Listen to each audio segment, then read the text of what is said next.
Thank you for joining me today. I wanted to take the time to talk about a few features of this bike. One of my favorite one is the one which helps me ride on a daily basis. Especially my commute is about an hour and then some. So I do use this quite a bit, especially if I'm on a country road. It's a cruise control.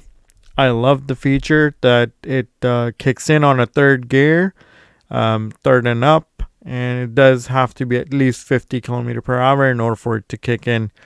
It's just a touch of a button, and then there's a knob to set the pace or your speed, and then you can decrease or increase it as well while you have it set up. It does also come with a speed limiter, which means that if you do set it to a certain amount of speed, say for example you set it at 100, you can open your full throttle, fifth gear, sixth gear, does not matter. It won't let you go above it. That's an amazing feature, just built in as a safety net. I do like it. I haven't used it yet. I have used it just to test it out, but that's about it. It's tremendous. Like, you can slip on a throttle and then it would still hold on to the same speed you set it at, which can happen in traffic, especially if you're going from stop sign and you don't realize, and something happened and your throttle slip, or it was a mistake, and it causes a bit of an issue or a initial jerk, and throws you off the bike. So not a bad thing to have. Quick shifter is the next topic. Amazing. This is such a dream. They did an amazing job, Yamaha. I'm so happy the way it performs. It's up and down both directions. You can set it if you switch up or down while throttle up. You can choose that as well, thanks to the ride by chip instead of wire. Definitely would recommend it. I've never used it before, and I'm in love with it. I thought rev matching was a thing. After realizing how quick shifter is so buttery smooth, I use that instead of rev matching, because it matches perfectly every time. And the sound, downshift sound, oh, that's amazing. Good job on that, Yamaha. I do wanted to tell you a little bit about the premium features which comes with it. For example, the rider aid, so rain mode, custom 1, 2. Those are the two customs. It does come with street and sports mode.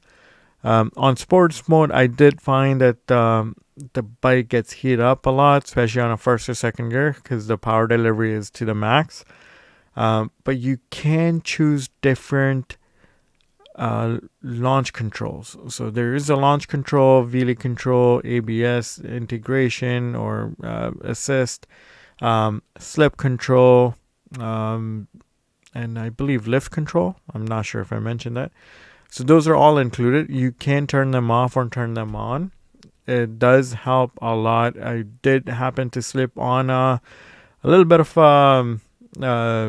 first gear from a stop sign. Just wanted to see how the bike would react. As soon as the bike came up, the front wheel came up off the ground, it cut power and it stabilized the bike. The bike came back right down, and I didn't realize what happened until I saw the Insta360. The next feature I want to talk about is the map. There is an integrated map. There is an amazing feature in this map. It gives you directions or give you an overview look. It also do turn by turn if you like to. It's you do need to download an app, unfortunately, but it's amazing to have. It's really good.